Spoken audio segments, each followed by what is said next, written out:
Hello, and welcome back to Vgears Workshop.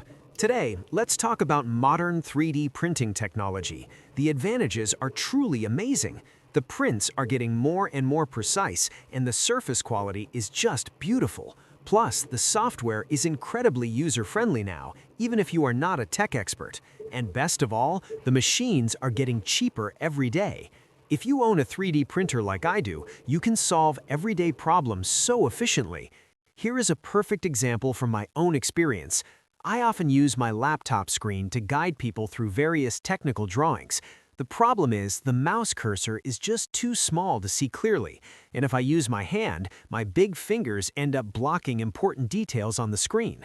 That is when I thought of an extendable pointing finger.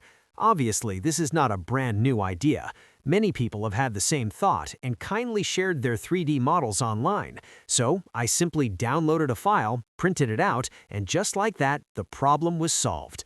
Now, let's take a look at the printing and assembly process. By the way, I've left the link to the 3D print file in the description below.